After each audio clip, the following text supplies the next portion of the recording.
ಹೆಂಡತಿ ಬಂದ್ಮೇಲೆ ಮನೆ ಕಟ್ಟಿದೆ, ಜಮೀನ್ ತಗೊಂಡೆ, ನನ್ನ ಮಕ್ಕಳಿಗೆ ಮದುವೆ ಮಾಡಿದೆ, ಚೇರ್ಮನ್ ಆ ಸೌಭಾಗ್ಯವತಿ ಇದ್ದಲ್ಲಪ್ಪ, ಆಕೆ ಇದ್ದ ಕೋಟಿ ಬಂತು, ಆಕೆನೇ ಇಲ್ಲ ಅಂದ್ಮೇಲೆ ಮನೆ ಏನಕ್ಕೆ, ಮಠ ಏನಕ್ಕೆ, ಈ ಆಸ್ತಿ ಏನಕ್ಕಪ್ಪ ಅಂತ ಹಂಗೆ ನೋಡಿದಂತೆ.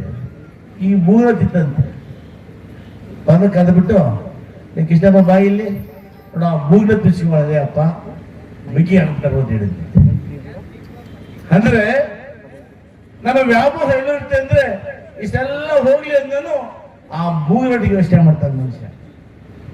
ಈ ಮಾತು ಯಾಕೆ ಹೇಳಿದೆ ಅಂದ್ರೆ ಈ ಭಾವ ಇದೆಯಲ್ಲ ಇದು ಸಾಯ ತನಕ ಹೋಗೋದಿಲ್ಲ. ಬೇಗ ಬೇಗ ಆಸ್ತಿ ಮಾಡಬೇಕು, ಜಮೀನ್ ತಗೋಬೇಕು, ನಾನು ಇರೋ ಮನೆ ಮಾಡಿಬಿಡ್ಬೇಕು, ನನ್ನ ಮಕ್ಕಳು ಬೆಳೆಸ್ಬಿಡ್ಬೇಕು, ಇವೆಲ್ಲ ಮಾಡ್ತೀವಿ. ಇದು ಯಾವುದು ಪರ್ಮನೆಂಟ್ ಅಲ್ಲ.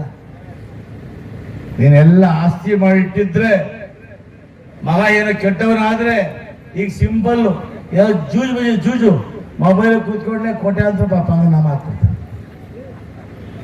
ಅದಕ್ಕೆ ಮಕ್ಕಳನ್ನ ವಿದ್ಯೆ ಕೊಟ್ಟು ಬೆಳೆಸಬೇಕು. ಹೀಗಾಗಿ ಇವತ್ತು ಏನು ಗ್ರಾಮೀಣ ಅಭಿವೃದ್ಧಿ ಮಾಡೋಕ್ಕೆ ನಾವೆಲ್ಲ ಮುಖಂಡರು ಬದ್ಧರಾಗಿದ್ದೇವೆ. ನಾನು ಯಾರು ಟೀಕೆ ಮಾಡೋದಿಲ್ಲ, ಎಲ್ಲ ನಮ್ಮ ನಾಯಕರೇ. ಆದ್ರೆ ನಮ್ಮ ಗುರಿ ಈ ಹೋಬಳಿಯನ್ನ, ಈ ಕ್ಷೇತ್ರವನ್ನ ಅಭಿವೃದ್ಧಿ ಮಾಡತಕ್ಕಂಥದ್ದು.